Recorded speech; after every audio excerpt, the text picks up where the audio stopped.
Okay. All right. Welcome. I'm already recording. Okay. Welcome everyone. And my name is Daria. I'm the owner of Imperfecta, and it's a pleasure today to introduce you, although you already know her, the wonderful Sandra.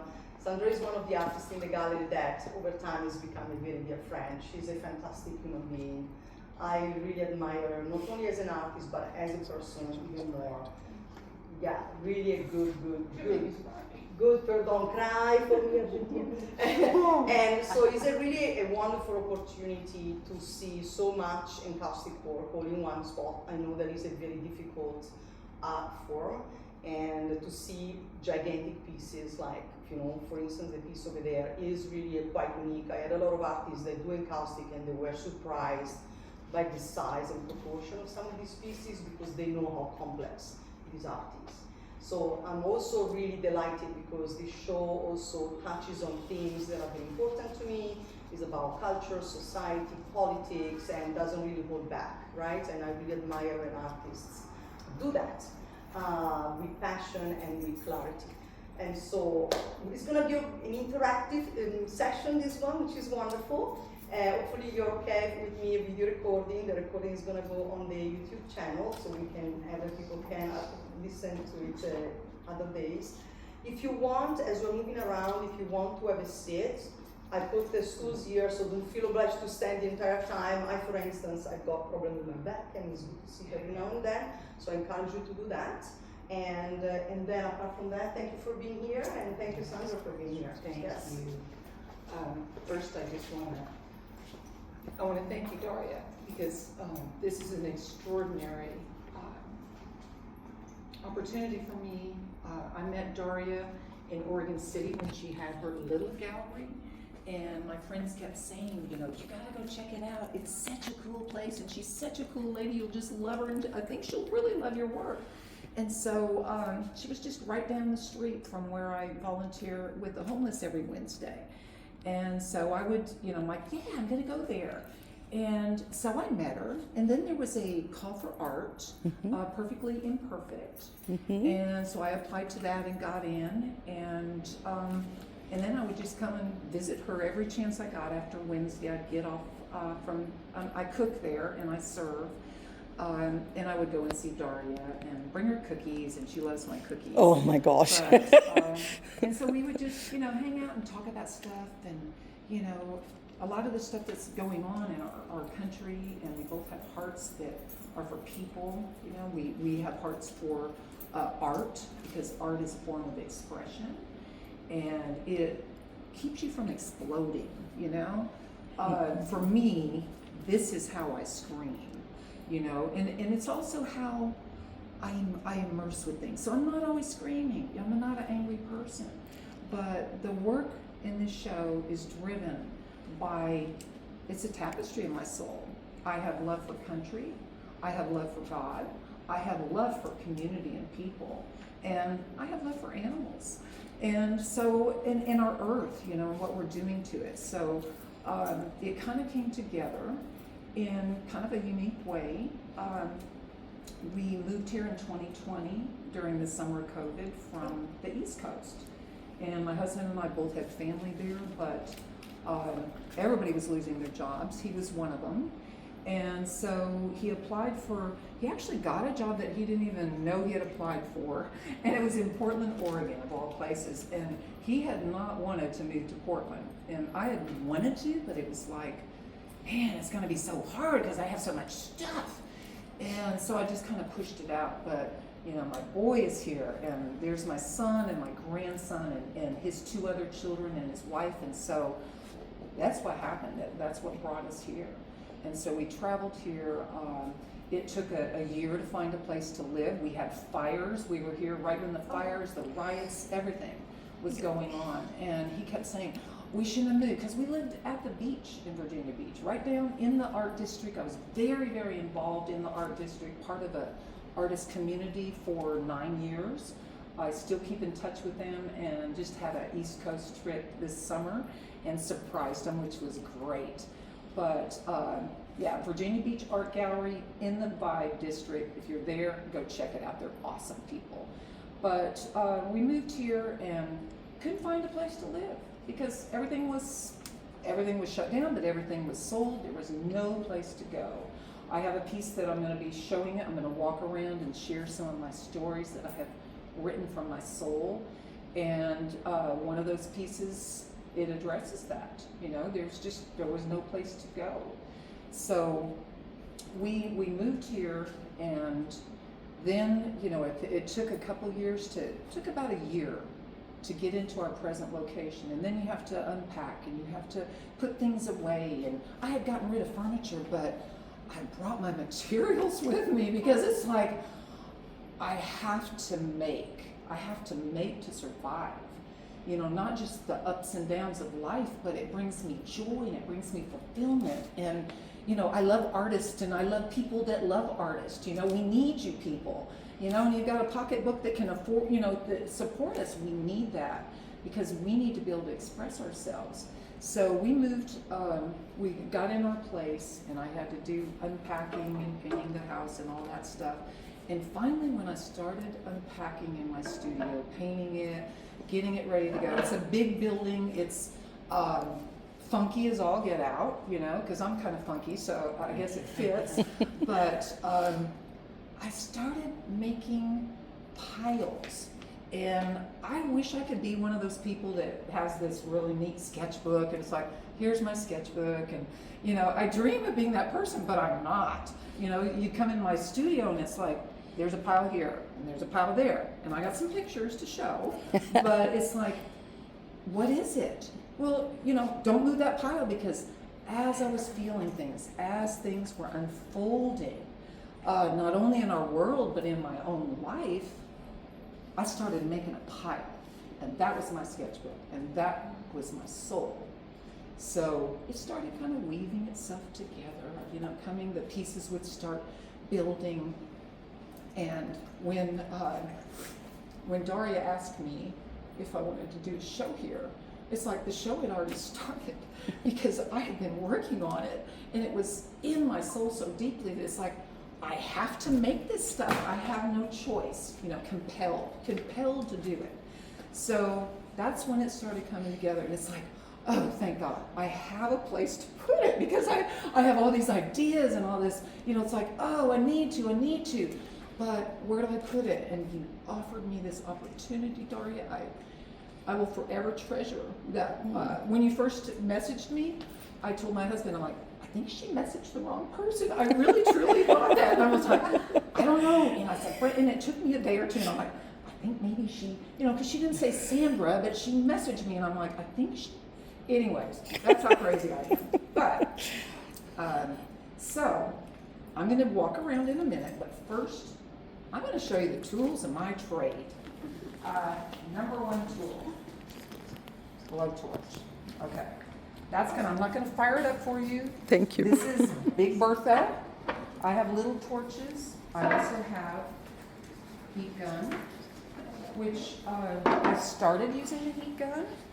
And I will touch on, when I get to a piece, how I got started actually doing Encaustic. I will touch on that in a minute.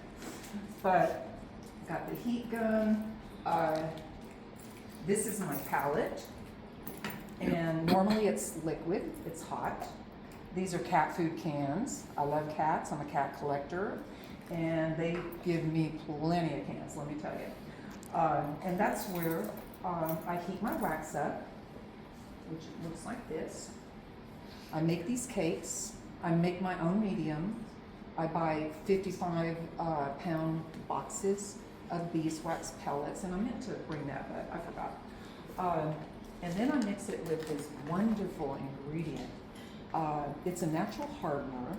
It's called Damar resin, but on the tags I actually put tree sap, because that's really what it is. And with all the resin, you know, things that are out, I don't want to, you know, I don't want to confuse that. But it's all natural ingredients. So beeswax, tree sap, blowtorch, there's fire. It's a very, very natural form of art. And it dates back to 5th century BC. And there are still some pieces that are preserved from that time in the Egyptian tombs. what they used to do, like somebody that was wealthy, they would have their face painted on a wooden board that would cover like where, you know, they were laying, and then they would have somebody do an oil painting on it, and then they would seal it with this type of mixture, and probably heat things in the fire, and you know, the tools. And there's some that has still survived. I think there's 900 and something or something like that. So it does date back a long time, and you can look through history and see the progression of this art form. But I heat up my wax, I add pigments. I use earth pigments. Here's some earth pigments. These type, I didn't bring my oil paints just because the tubes are just all squished and nasty, and I didn't want to get dirty. But because I get really dirty. I love it. Normally I'm not dressed like this. But, and then there's pigment that you can purchase, that you can put with your beeswax. I like to make my own colors, find something really, really cool. And once I heat it up, I use a brush. These are my show brushes. I normally just buy little chip brushes. And normally I work on this is my fancier, palette, the heated thing. But normally I just use the pancake thing that you do. I don't make pancakes on it. I've got one separate for that, but that's what I normally make. But it again was really messy. But I use this too. And so you heat it up, you warm your surface. I'll have, these are some that are, oops. Here we go. These are purchased, but my husband makes all the big ones. And not only does he make them, he frames my work. And he's magnificent. He's not here today, but he really supports my work. And he's just amazing. So I brush it on, use my torch, and then whatever my brain is in my pile, or what I'm thinking, or what I'm just feeling at that moment, it starts coming together. And I layer and I fuse, and I layer and I fuse, and I dig into it, and sometimes I destroy the whole thing because I'm frustrated, but I'm getting out what is inside, whatever day it is, or I'm expressing my joy. And those that are artists, we know that that's how we make. That's how we make stuff from our soul. It comes from a place deep that we have to have that, or I don't know what we would do. So that's how I do it. I'll put this down.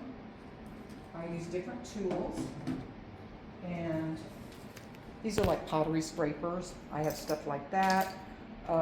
These are really cool. Again, I have if you need little parts, come over, because I got lots of little parts.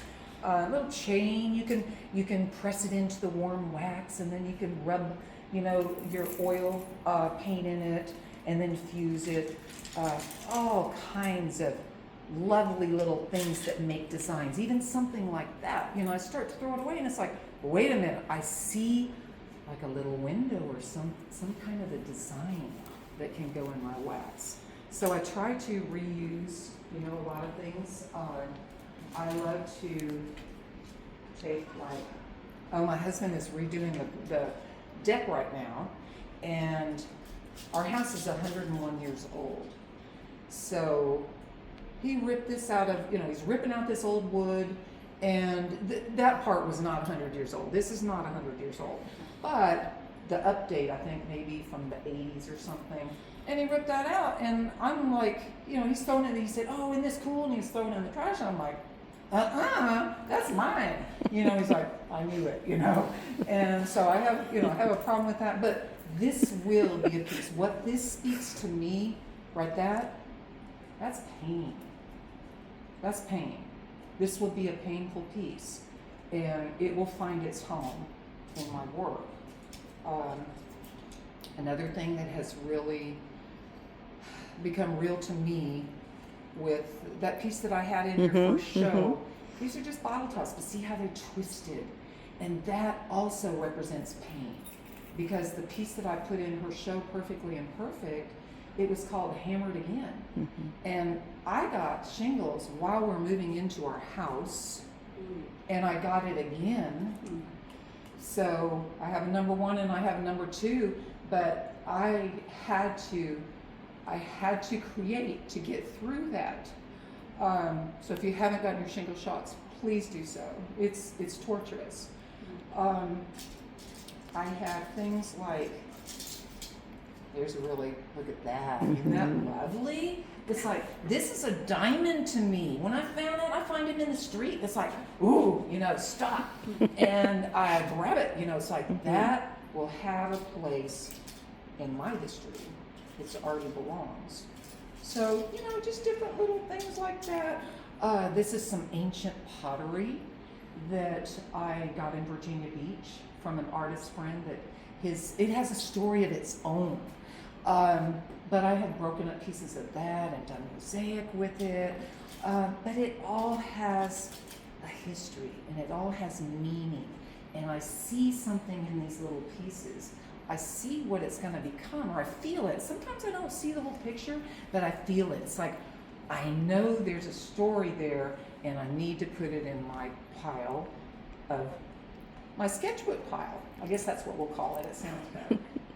So this, very important, is a fire blanket.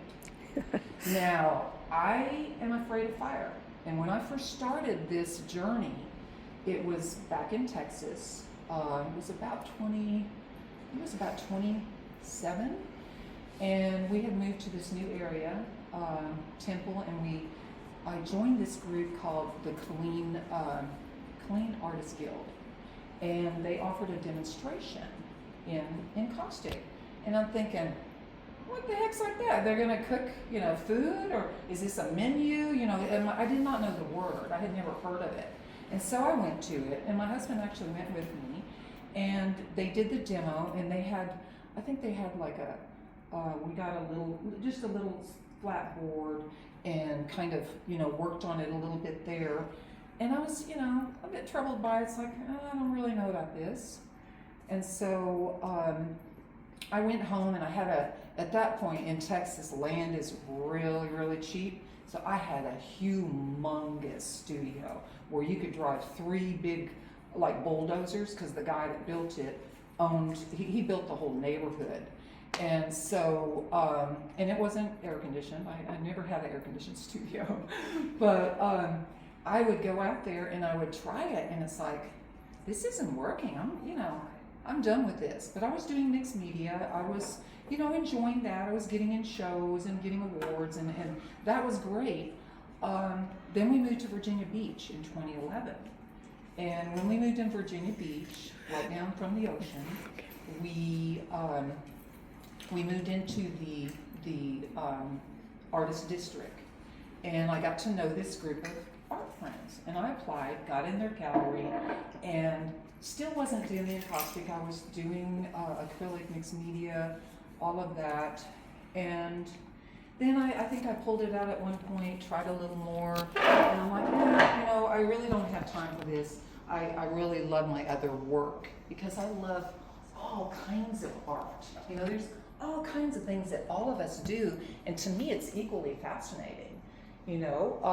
I love the way there's people that can just draw anything in sight, and it's like, oh my gosh, it's like, this is amazing. That's not what I'm able to do, but I appreciate what other people do. So I just, went about my way doing the other work.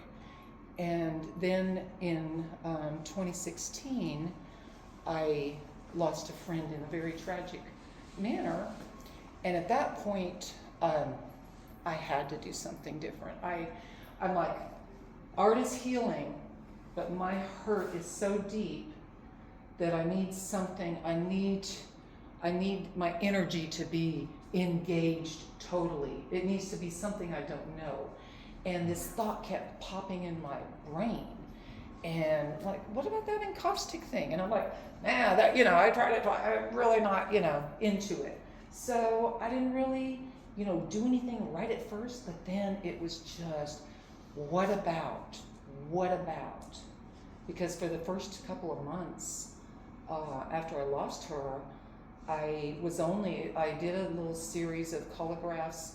It was only one color, and it was called Absence of Noise. I did it with no music. It was the sound of my paintbrush that kept me. It just kept me. But I'm like, I need healing. I need healing through art. And so when that thought came up again, it's like, well, what about Encaustic? So I had that little tiny cell phone, and I didn't have YouTube on the TV or didn't know how to work it, but I had this little tiny iPhone, and I just started, going on YouTube, and this one, and one lady was in German, but I watched her and I saw her doing it, and she's speaking German, and she's doing all this, and I ate it up like it was a sponge. And my husband would, you're sitting there for hours. I was healing, just trying. And then, of course, I get out in the studio and I start doing it. And it was rather amazing because I needed to do it. And so it became easier. And I learned, instead of fighting it like I did before, I learned to dance with the wax. And if you like to dance, once you learn, it's like you might go this way and you might go that way, but you're dancing, and it doesn't matter, like they have this dork dancing in Milwaukee at the river, and it's like, I told my best friend, we gotta go dork dancing, because it's just healing. But I started dancing with the wax and got used to it and saw what could be done. So I started kind of working on these pieces, kind of undercover. I was not opening, and there's a lot of people that don't really know the whole story, but I guess here I am. But I really just was making things, and I put a little out, and like, ooh, and all of this. And then a piece really landed well to someone that fell in love with it, booked a 24 large piece show on the 1-year anniversary of her death. And she said, do you think you can do 24 of them? I'm like, sure. And I went home and I panicked. But I had something to do, and I was healing. The whole journey began where I'm making and I'm healing, and I'm making and I'm healing, and I'm making and I'm healing, and I'm learning this medium. Like, I can do this with it, and wow, I can do that, and I can do that. So that's the beginning of my story. My story continues. I wrote little stories for some of the pieces, and I'm just gonna kind of read some to you, because I sat down, as I'm making the pieces. Some of them had their title like in the beginning, and some it's like I just kept feeling it until it became, and then it all came together. So I just want to share a few of those with y'all, and I would love for you to journey with me. I also have, here's just a couple of pictures of, there's my dirty palette. See, it's kind of, grungy, but it's cool. I love it. And there's, that's actually kind of old. I used to use that type before Big Bertha, but it's really hard to hold. That canister, you're trying to, so Big Bertha has a stand. I love her. And I'll show you, there's my studio. You can see some piles in there. You can see some piles. And there you can see some piles. But those piles are in the show. Those piles are in this show.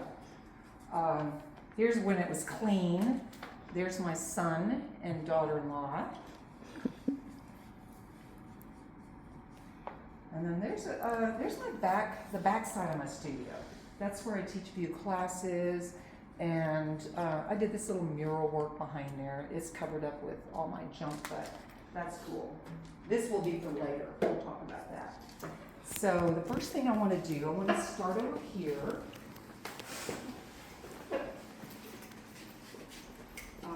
This piece right here is very, very special to me. Welcome to my table. I wrote, I love the community and I love to feed people. If you're around me for very long, I'm going to try and feed you, be warned. I come from a family of people feeders.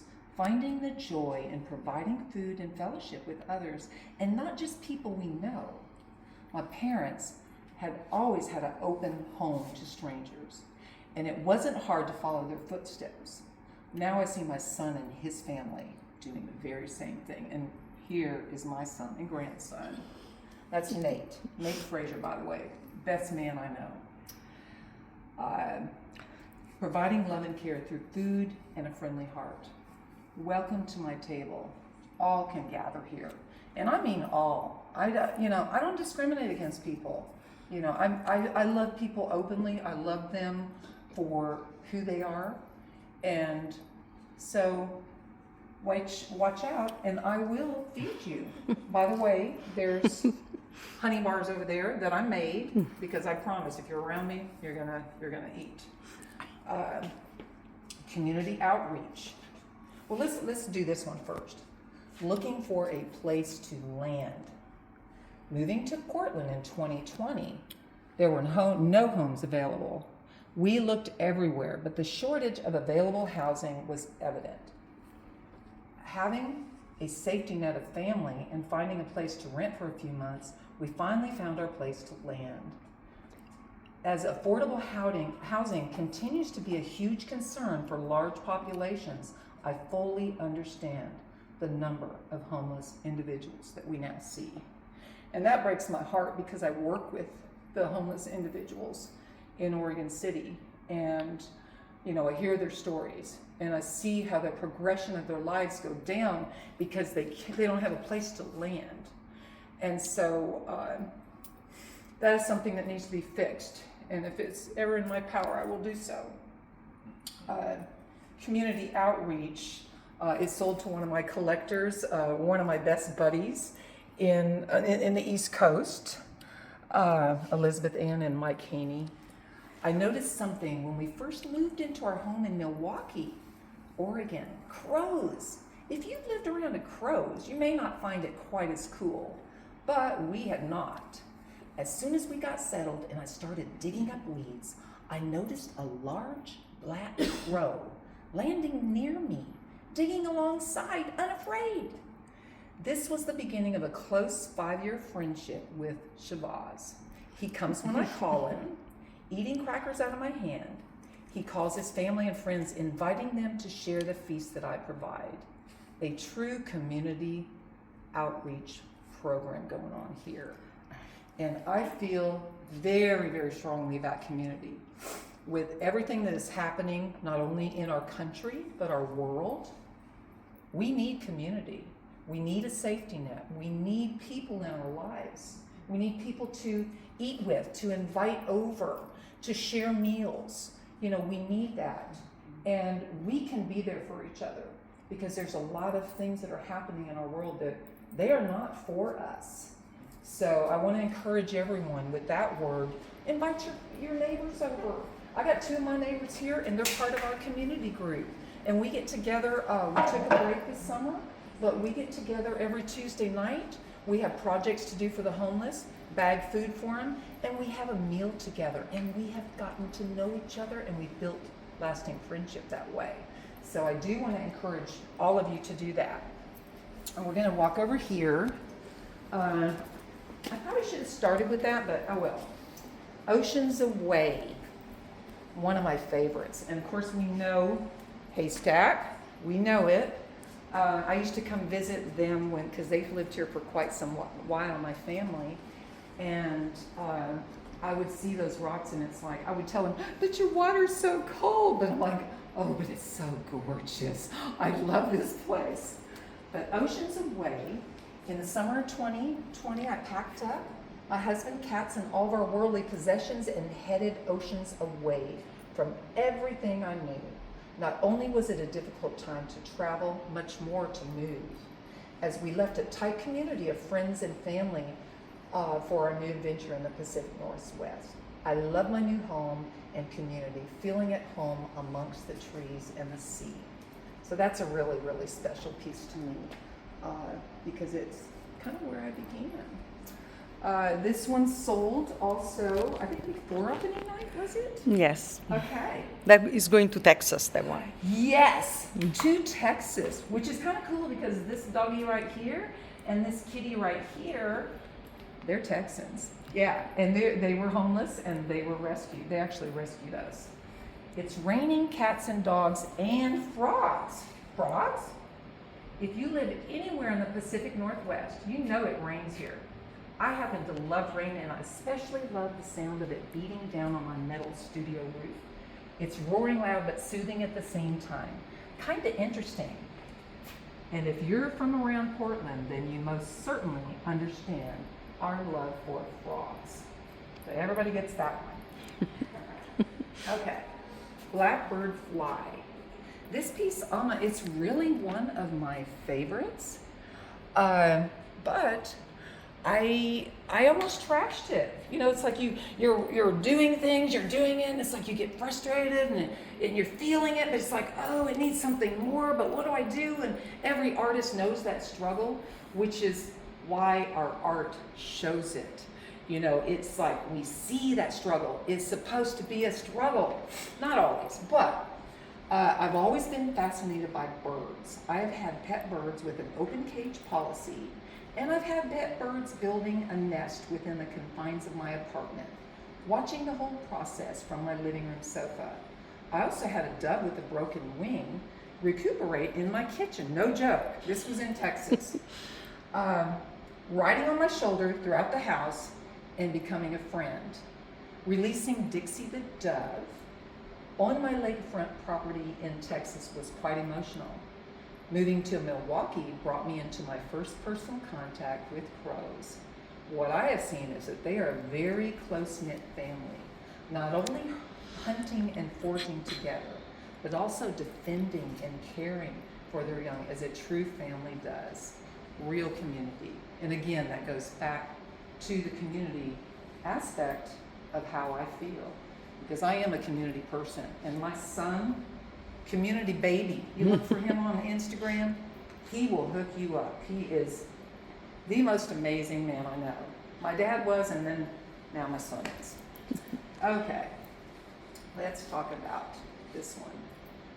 This is tragically real for all of us right now, and it is for the world, not just in Oregon. It's called Dear Earth. Historically, 1.5 billion acres of vegetated lands burn, roughly the amount of combined forest, grasslands, and managed parklands in the United States. Worldwide, fires are tending to burn longer, covering a wider range and increasing mostly human-caused frequency. Our world is on fire, and we're not doing a lot about it. Dear Earth is a reminder of the harm caused by human negligence in our planet. And people, we do have a warning. We do. We see it. We hear the experts say it. It's real. And we're experiencing it here in Oregon. We're experiencing it all over. There's fires everywhere. It's never been as hot as it has been. And I'm a Texas girl. I'm used to hot weather, but it is hot. And so those are things that we as people, we individually can do something to be more careful, to watch what we do. Be sweet. Honeybees are vital to our ecosystem, pollinating over 75% of the world's crops. In recent years, their populations are declining at an alarming rate, putting a real threat onto the world's food source. Contributing factors are pesticides, habitat loss, and climate change. And although this is a known fact, people continue to use things that are killing off our bees and threatening our future ability to produce food. I also rely on honeybees for my encaustic art, as beeswax is one of the main ingredients. Last spring, my husband and I became beekeepers, a dream I'd had for many years. Our hive was thriving until it wasn't. Yellow jackets got some of our bees, and then some that just mysteriously died. When winter came, I thought it was all over. But as spring approached, my hive came alive. Although it's much smaller, there is much activity happening inside. I treasure those bees as I see their importance in our ecosystem and the art that I love to make. Carefully choose what you use around your home. This is important to all of us. And these are actually pictures of my bees. The girls pose for it. It's like, yeah, they're so sweet. Okay, now I'm going to go over here and we'll just kind of work out. These two right here, Sweeter Than Honey and Home Sweet Home, they have the same story. But those again are my bees. If you love honeybees, they're sweet ones. I don't even wear my suit around them, and they don't sting me. You can watch the videos online, they don't sting me. Okay, this piece right here, this is where it really hits with my country. Liberty and justice for all. As we celebrate the 250th birthday of our country, I find it important to reflect on what our flag represents and what it means to be an American. The American flag represents the ideals, aspirations, and history of the United States as a symbol of freedom, unity, and national pride. It also symbolizes equal rights, service, and friendship. There is a big ripple that is attacking our democracy, a ripple pulling our country away from everything that it was founded on. Liberty and Justice for All addresses this, asking that we not only examine what our flag stands for, but examine the ideologies that are pulling us from the intended representation that our forefathers formed. I love my country. I have a passion for my country. My husband spent 20 years in the Navy, and he's a veteran. And he had a stroke.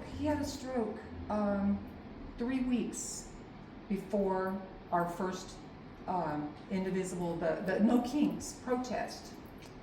He was determined to go to that protest, and he did. And we carried the big flag that we have, and it hangs in my studio. We carried that. And he's like, I have to do something. And it's really been hard on him because he served our country. And we serve our country, we love it. And this piece right here, the inspiration for this piece, not only my country, but if anybody knows anything about encaustic work, Jasper Johns is magnificent. Thank you, Jasper. Your flags inspired me to we need to do this version, because 1955 is when 1954, 1955 is when he did his. If you look in there, American Dreams Fade, you will see headlines that are drawn from recent things of what is happening in our country now. And my intent is, it's bold, it's right out there. I love my flag, I love my country. I believe that we have to stand up for our democracy. This is my peaceful protest. And Daria, I cannot even say how, when I told her, I'm like, Daria, there's gonna be a few political pieces in here. I hope that's okay, because I have to make them. She's like, I won't tell you everything she said, but she said, sure, go for it. So I did. And they unfolded as it happened. Now, the only piece that has been seen before, this was in Ford Gallery 2025. It was in a show called The Force Be With You, and it's called Freedom Unwritten. So this was right after our present president took office. This says, after the 2025 presidential inauguration, our United States and the entire world begin to experience an unprecedented power grab executed by the swipe of a pen. With a constant attack on the freedom fought for in our Constitution by the blood and sweat of many, the leaders of the free world continues to raise havoc around our nation and beyond. With the promise of gold for some of the wealthy, the stock market continues to crash worldwide, causing destruction at every turn. It can be almost too much to bear as we see the rich becoming richer and the poor suffer at an extended rate When will it end? How long can we continue to experience the loss of multiple years of hard work, watching the powerful reap their harvest of hate? As our country and the world experience a constant barrage of disaster and uncertainty, I reach for the healing power of art and prayer. I heat up my wax, fire up my blowtorch, and transport to a world where my voice can be heard throughout generations, releasing my pain and anger momentarily and freeing me to be a giver of peace to those in my path. So that's a very special piece. And I think our families, I want to invite people. It's like, oh, I don't know if I want a political piece on my wall. Well, you know what? I've got 2 9/11 pieces that I got after 9/11 from 2 artists, and they need the world to me. And they will be given to my grandchildren because we're going to remember. We will not have our history whitewashed. Encaustic, hey, ancient tombs, that it lasts. So, where they can hang around. Couple here, praying for peace. The road to peace has always been a difficult one to travel. Within a family unit, this road can be hard. Within multiple nations, it can be near impossible. It does take more than prayer for peace. It takes action. Action not rooted in hate, but rooted in the best options for all people. I personally love and know people that are from many nations involved in the current conflicts throughout our globe. Peace starts within each of our hearts. My prayer for me is to have a peaceful heart. It can be very difficult at times.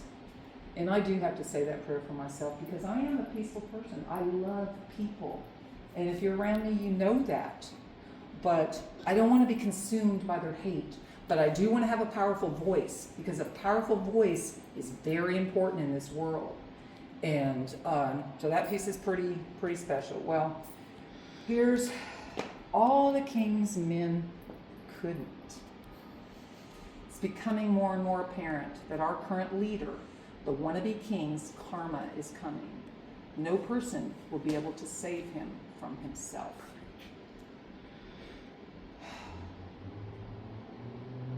I really, very, very hard to see what is happening in our country, in our world. How one man can take down so many people, start so many wars, and claim to be a peacemaker. Very hard to understand, to digest. Let's get on to something.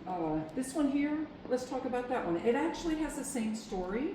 This one is called Stairway to Peace.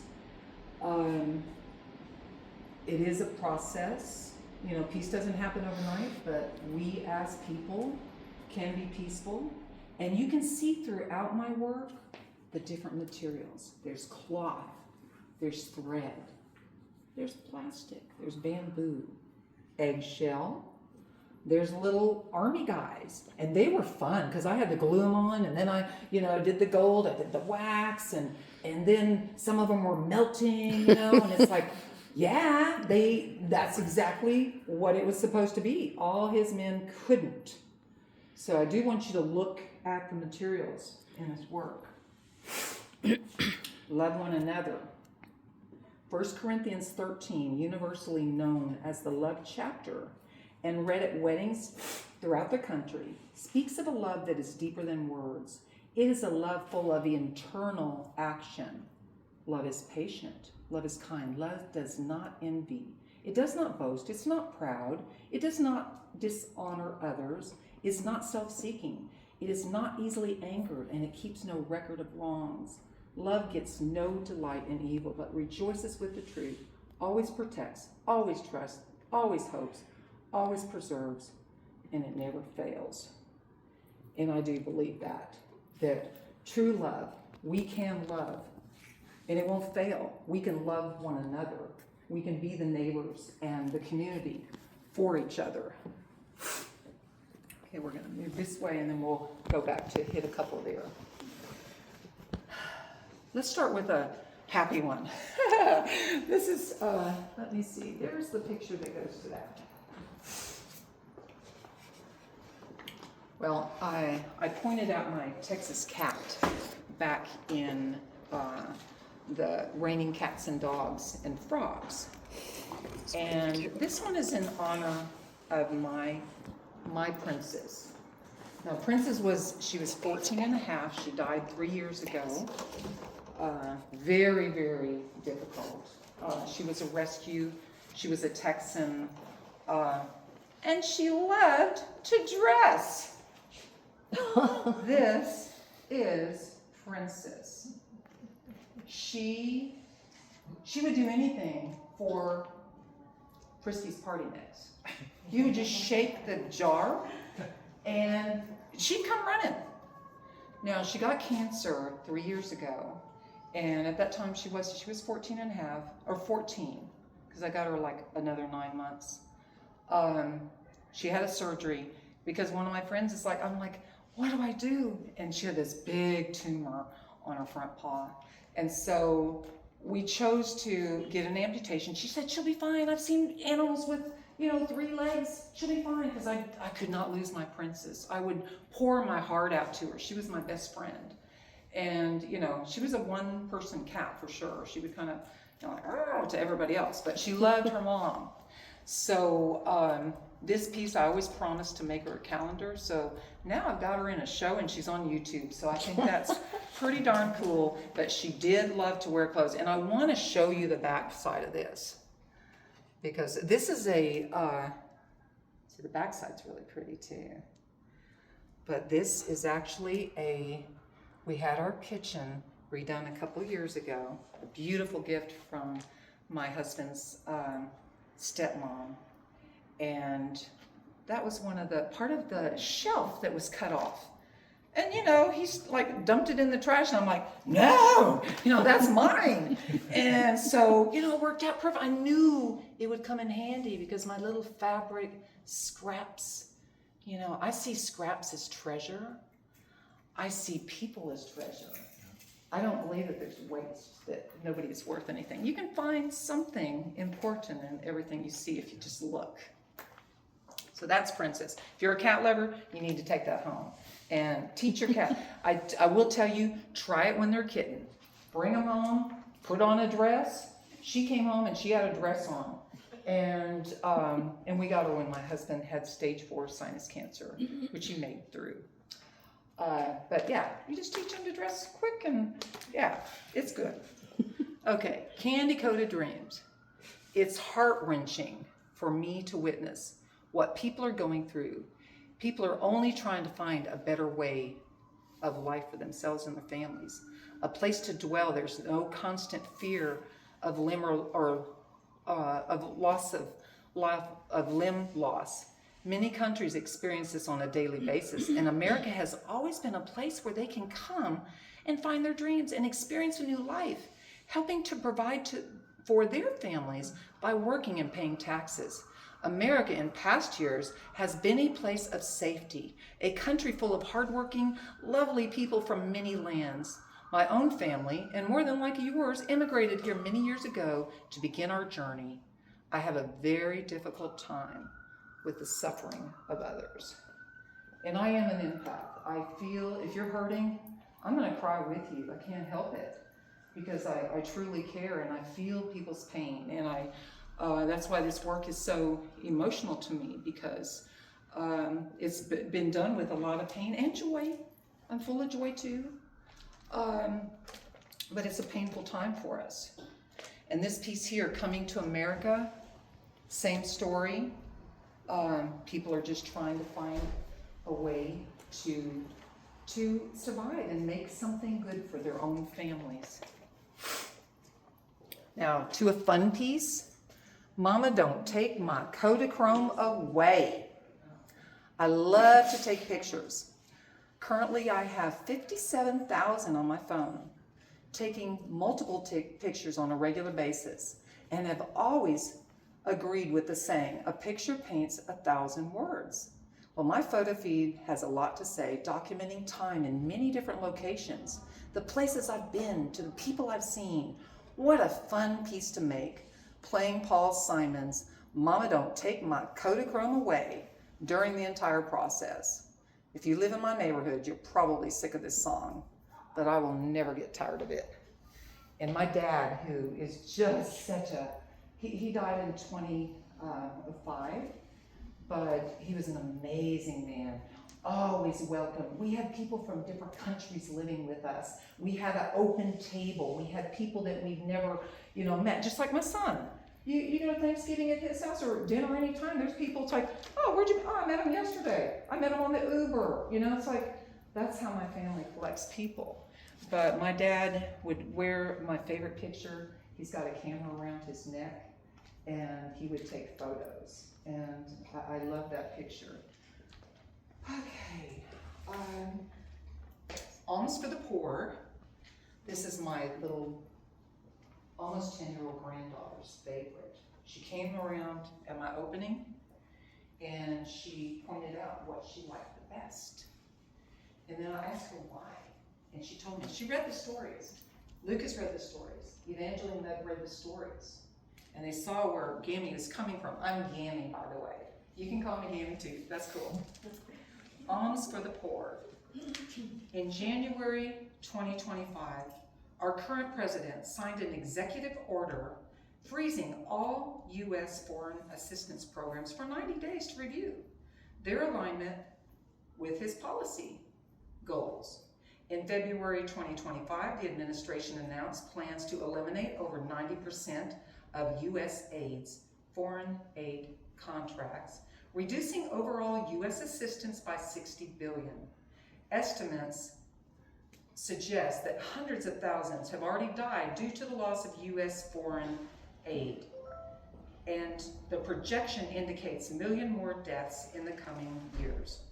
Early analysis counted hundreds of thousands of preventable deaths in 2025 alone, with disruptions to HIV, malaria, tuberculosis, and basic health services. A Lancet study projects roughly 9.4 million additional global deaths by 2030 if the aid cuts are not reversed. As I look around at what money has been spent on, new planes, new ballrooms, a UFC, fight in front of our White House, and multiple spectacles that do not represent the majority of our country's desire, it is heart-wrenching and downright wrong. America has always been known for being a country that helps others, a country respected by those around the world. Sadly, those days are fading fast. And that is heartbreaking because, again, I love my country, and I know you love your country. And people in charge maybe don't love it. It's more about greed. No, I sit this party. It's heart-wrenching for me to witness what people are going through. People are only trying to find a better way of life for themselves and their family. And this, I actually read that story earlier, but it's the same thing. And you can look in there, no ice, fear, run, hide. Can you imagine the devastation of looking over your shoulder all the time? That right there, that just gave me bad goosebumps. I know what good goosebumps feel like. Those are not good goosebumps. It's like that, oh, what if I go out? It's just treacherous to me and heartbreaking at the same time, and it really, really makes me angry. Oh, I do want to show you all this. This also has a back side. So you got two pieces of art in one. Yeah, that's kind of cool. Okay. This one, very, very personal to me. It's called Not America's Pawn. I am a Jesus follower, meaning I understand what he stands for, love for all, and make a conscious effort to actively love others and help in whatever ways I'm able to. It's becoming increasingly appalling for me to see the current administration using the name of the one who loves as a tool for control. The actions currently taking place in our country have nothing to do with that name and the cross they wear around their necks, only with hypocrisy cloaked in prayer.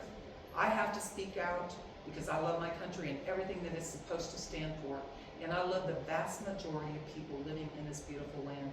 Volunteering throughout my lifetime across multiple demographics, I have found people easy to love when I learn to accept them as they are, the same way I want them to love me, just for me and nothing more. That's not a lot to ask. We all want that, within our hearts.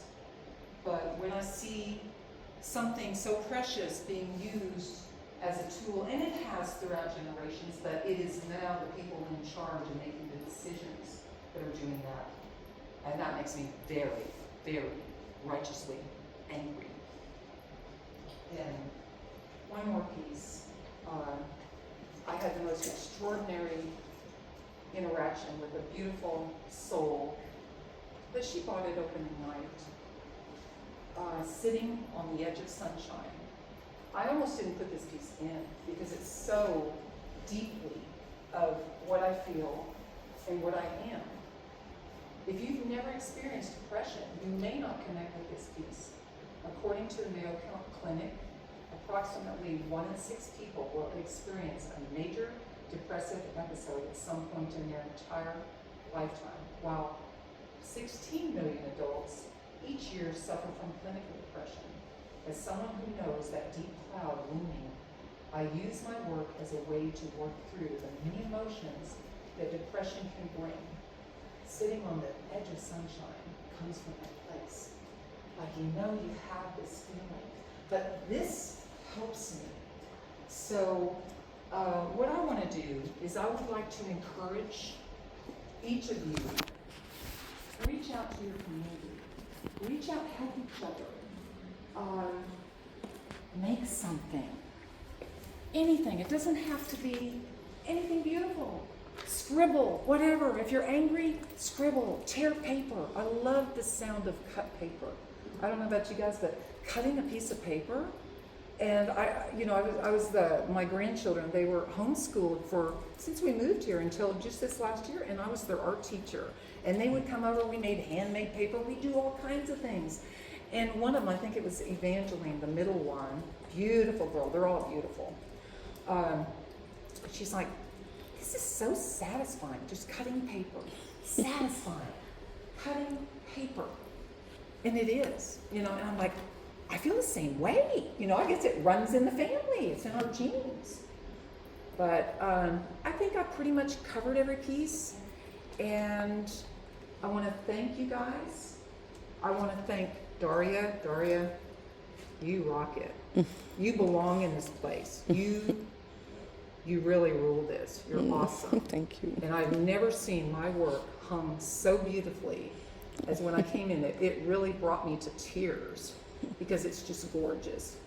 And this beautiful woman is just, you just want to hug her because she is that kind You can. and loving to everyone. And my son, he's my new studio manager. And, he has to help keep my stuff straight because, this is all going on. I got these new stacks ready. I gotta, finish my piles of thoughts. I have to do a little organization of chaos. Probably rest tomorrow, probably Monday I'll start just kind of organizing my tables and cleaning it, and then my materials will come alive and tell me, where I need to go next. But thank you so much for listening, and I do ask all of you that are listening on YouTube, come into this gallery. Yes, buy my work. I need to eat. I need to feed people at my table. Yes. But I also, Daria needs to pay her bills too. And she opens this beautiful space for all of us to enjoy. Quit spending all your money at Starbucks. Nothing against Starbucks, that's great. But all of your money, or Amazon, or trinkets, or anything like that. Get something real, something that has a story, something lasting, something that, if my house was on fire, I'd be grabbing some of my favorite paintings that are so deep that I can't part with them yet, but it will come, and I'll be grabbing pictures, and my cats, and my husband, of course, and any other person. But the other stuff can burn, but it's the treasures of having something that somebody has made. And I have a house full of art from other people too. But having something made, part of their soul, it's woven into it. It's the fabric of them, and you're sharing that. So thank you very much. Thank you. And are you open to questions if there is any? Any questions?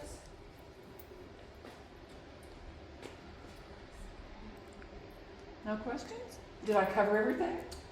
Did I hit the pieces? You covered it well, yes. But you can see, I love materials. Materials are just like, yeah, like that twisted piece of metal. It's like, oh, I've been contemplating on that. You know, when I was packing it, it's like, ooh, oh, I feel some pain. And it's gonna be a painful piece, but I cannot wait to experience that by making a piece of art. Thank you, Sandra. Thank you.